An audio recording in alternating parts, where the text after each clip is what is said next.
आपण माने शुणत टिके ध्यान दे एमिति हेई गलानी जे नम्रता जीवन मध्य देखाणिया हेई गलानी हालेलुया हालेलुया कोन हेई गलानी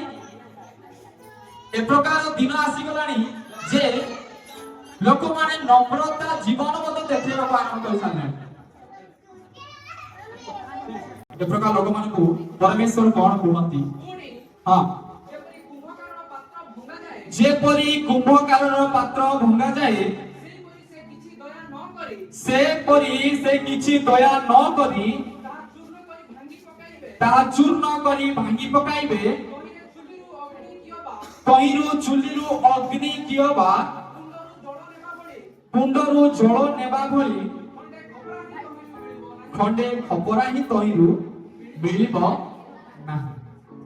गर्वी लोक माननको अहंकारी लोक माननको परमेश्वर ए प्रकार भग्न करिवे जे खपुरी वर्षा आसिले भांगीथिबा खपुरी रे पानी रही थाए देखिथिबा आपण माने जेतले पानी रहिथिबे से प्रकार पानी रहिबा पाई मध्ये छाडिबे नै परमेश्वर सब चूर्ण करदे सेति पानी मध्ये रहिबो ना हित पद 21 रे 24 पद रे लिखा अछि आपण माने इके पढि दियंतु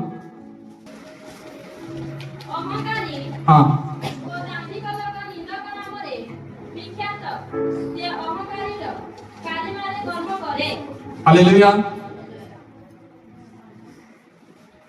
कि प्रकार लोक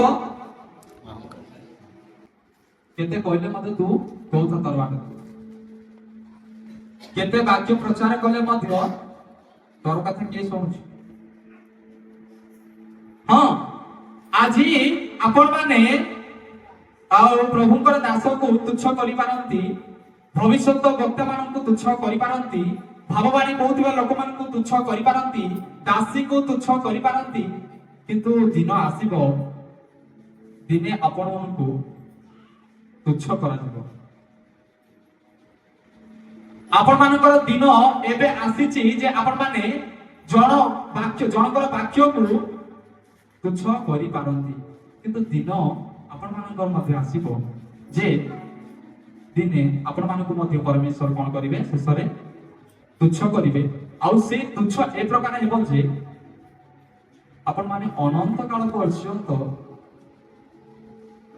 कोन करिवे परमेश्वर को ठारू दूर रे रहिबे जो माने परमेश्वर को ठारू दूर रे रहंती से माने अग्नि पाई आउ किछि नै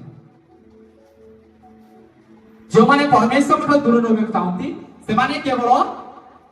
विनाश